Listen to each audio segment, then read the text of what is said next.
500 के लेवल को टच करे। आज भी ऑलमोस्ट देखा जाए तो मार्केट जो है थोड़ा-सा वीक नज़र आया। अभी अगर हम देखें तो निफ्टी 25,791 पर लेवल पर दिख रहा है हमें। आपके आगे क्या एक्सपेक्टेशन है? तो उर्वशी देखिए तो ब्रॉड बेस्ड हमने कंसोलिडेशन आते हुए देखी है। लार्जली जो आईटी सेक्टर में हमने प्रेशर बनते हुए देखा, that has been the major reason जिसकी वजह से हम कोई मेजर रैली आते हुए नहीं देख रहे हैं।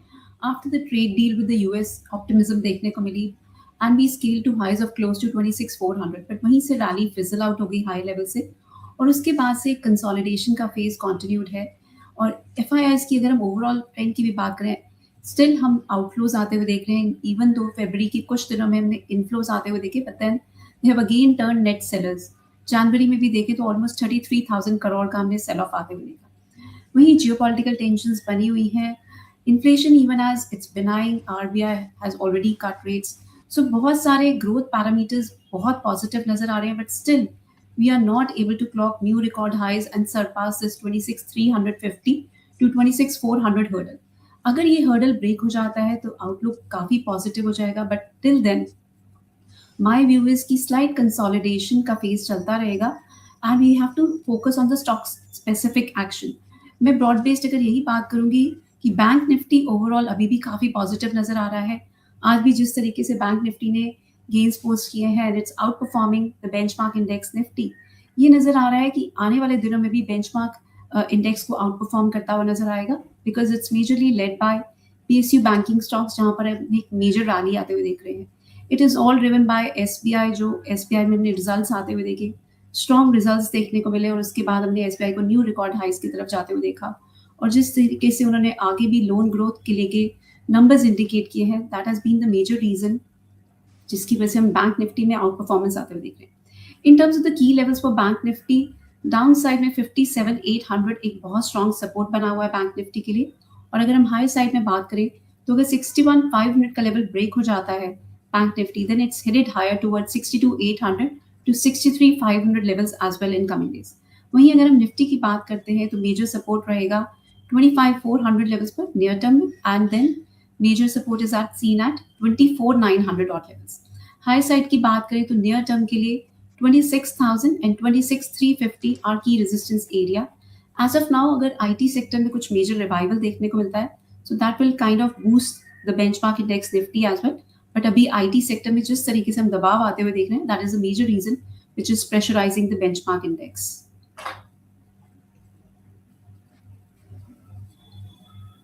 ओके, यहाँ पर मैम हम आईटी का जो है प्रेशर वो भी कई दिनों से फील कर रहे हैं। 2 दिन में हमने देखा कि थोड़ा-सा लग रहा था कि ठीक है, रिकवरी आ सकती है। लेकिन अभी दोबारा से जो आईटी इंडेक्स है पूरा रेड ज़ोन में चला गया। एक हो गया आईटी और दूसरा हो गया मेटल। मेटल में भी हमने देखा कि यहाँ से जो टैरिफ को लेकर के एक न्यूज़ आई थी, जहाँ पर जेमसन ग्रीन ने बोला कि ट्रम्प का जो प्रशासन है वो फिलहाल स्टील और एल्यूमीनियम पर टैरिफ का जो बदलाव है उस पर विचार कर रहा है, लेकिन पूरी तरीके से नियमों को हटाने पर कोई भी बात नहीं कही गई है। इस वजह से भी यहाँ पर दिख रहा है कि एक प्रेशर ज़रूर फील होता हुआ नज़र आ रहा है। आपका सबसे पहले तो ओवरऑल जो व्यू है निफ्टी मेटल पर वो जानना चाहेंगे?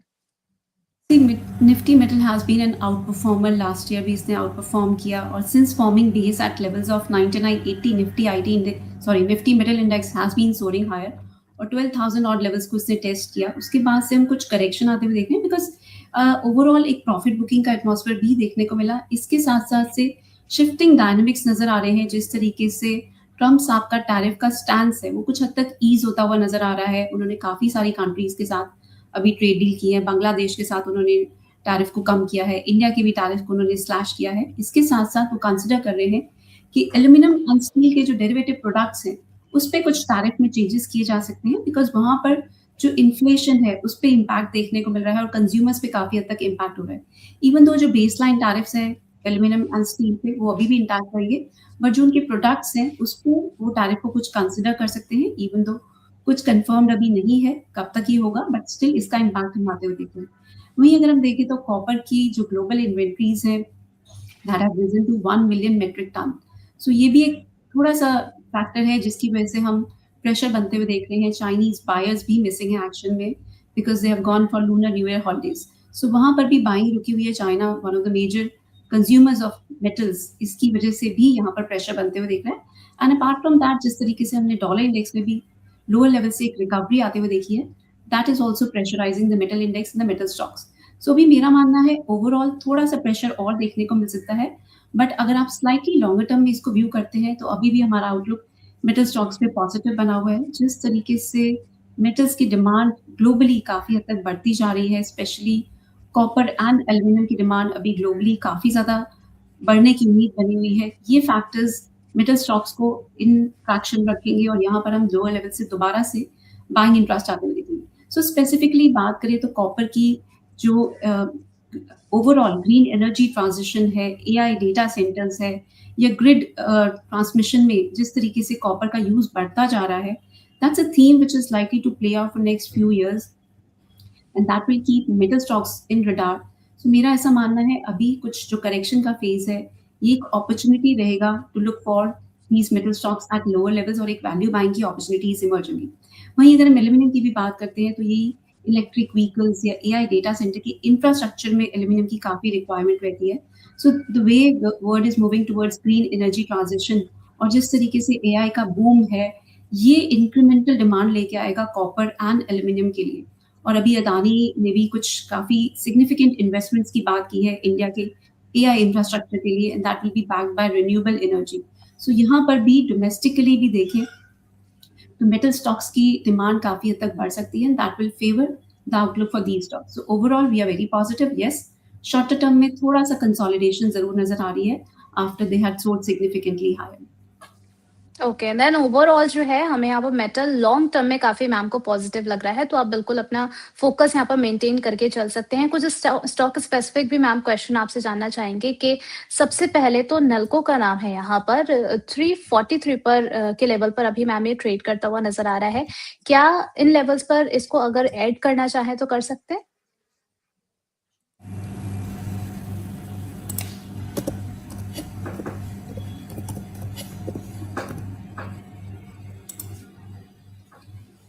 सी आई वुड से कि यहाँ पर भी थोड़ी बाइंग की जा सकती है, बट थोड़ा सा अगर और वेट करते हैं तो आपको और बेटर लेवल्स रहेंगे। Stock is sustaining above its key moving averages, volumes काफी स्ट्रॉन्ग है and the stock has been forming higher high formation. So overall trend अभी भी पॉजिटिव है, बट यस जिस तरीके से हमने हाई लेवल से कुछ हद तक प्रॉफिट बुकिंग आते हुए देखी है, ये इंडिकेट कर रहा है कि ये कंसोलिडेशन का फेज थोड़ा सा और कंटिन्यू कर सकता है। करंट लेवल्स पर थोड़ी बाइंग की जा सकती है, बट मेरा ऐसा मानना है बेटर रहेगा आप इस स्टॉक को व्यू करें at levels of close to 310 to 295। वहां पर बाइंग करना इस स्टॉक में ज्यादा प्रेफरेबल रहेगा। स्टॉप लॉस रहेंगे आपके on the downside at 250 and higher side में हम दोबारा से इसको न्यू हाइज की तरफ भी जाते हुए देख सकते हैं, but then that's a horizon for almost 9 to 12 months. Near term के लिए अगर हम टारगेट्स की बात करते हैं, इसके टारगेट्स रहेंगे 385 के ऊपर अगर ये स्टॉक निकल जाता है तो देन 440 एंड 480 तक की भी प्रोजेक्शंस नजर आती हैं। सो बेटर रहेगा धीरे धीरे करके इस स्टॉक को एक्यूमुलेट कर सकते हैं। करंट लेवल्स पर भी थोड़ी एक्यूमुलेशन की जा सकती है। ओके, तो यहाँ पर अगर आप नलको के बारे में इंटरेस्टेड नजर आ रहे हैं तो इन लेवल्स को बिल्कुल कंसीडर करके चलिए। टारगेट्स आपको बता दिए गए हैं, स्टॉप लॉस भी आपको बता दिया गया है मैम की तरफ से। यहाँ पर वेदांता अगर देखते हैं फंडामेंटली अच्छी कंपनी है, 677 के लेवल पर अभी ट्रेड कर रही है। आज 1.33% की यहाँ पर बढ़त देखने को मिली है। मैम वेदांता में क्या करना चाहिए? See Vedanta as compare to National Aluminium मुझे स्लाइटली पॉजिटिव नजर आता है। यहाँ पर भी हमने स्ट्रॉन्ग गेन्स आते हुए देखे स्टॉक ने, बट हाई लेवल्स पर 775 के हाइज को पोस्ट करने के बाद कुछ करेक्शन आते हुए देखिए। It's in line with the fact कि हम मेटल काउंटर्स में भी काफ़ी सेलिंग प्रेशर बनते हुए देख रहे हैं। बीट कॉपर और एल्यूमिनियम और जिंक सब में ही हमने सिग्निफिकेंट सेलिंग प्रेशर बनते हुए देखा है आफ्टर टेस्टिंग रिकॉर्ड हाइज। सो इसका भी इम्पैक्ट हम वेदांता की स्टॉक प्राइस पे रिफ्लेक्ट होते हुए देख रहे हैं। बट ओवरऑल अगर हम बात करते हैं जिस तरीके से कैपेसिटी को एक्सपेंशन की बात कर रही है ये कंपनी और जिस तरीके से मेटल्स की डिमांड बढ़ रही है, सो इस स्टॉक को फेवर मिलेगा and lower levels are again likely to attract lot of buying interest. So मेरा ऐसा मानना है कि 625 to 600 odd levels, this is an accumulation zone for this stock. एक ही लेवल पर सारी बाइंग की एडवाइस नहीं रहेगी as I maintain for Nalco as well. So similar is the advice for Vedanta as well. थोड़ा सा वेट करें, बट ट्रेंड अभी भी इसमें पॉजिटिव बना हुआ है। अगर आप एग्जिस्टिंग होल्डर हैं इस स्टॉक के तो बिल्कुल बने रह सकते हैं, अपने स्टॉप लॉसेस को ग्रेजुअली ट्रेल करते रहें as the stocks move higher. But अगर आप फ्रेश बाइंग के लिए कंसिडर कर रहे हैं तो स्लाइट लोअर लेवल्स पर इसको प्रेफर करें। अगर मैं स्लाइटली लॉन्गर टर्म की बात करूं तो इसके स्टॉप लॉस रहेंगे 550 एंड हायर साइड में आपको दोबारा से ये स्टॉक नए हाइज की तरफ भी जाता हुआ नजर आएगा, but then that would take some time. You have to give it a time of around 9 to 12 months. इस टाइम पीरियड में मुझे लगता है ये स्टॉक अच्छा परफॉर्म कर सकता है. आई थिंक आफ्टर 2025 जहां मेटल स्टॉक्स ने बहुत अच्छे गेन्स पोस्ट किए, 2026 में भी मेटल स्टॉक्स अच्छी परफॉर्मेंस दिखा सकते हैं, गिवन बाय द फैक्ट जिस तरीके से मेटल्स की डिमांड ओवरऑल काफ़ी हद तक बढ़ रही है. ये फैक्टर काफ़ी हद तक फेवर करेगा.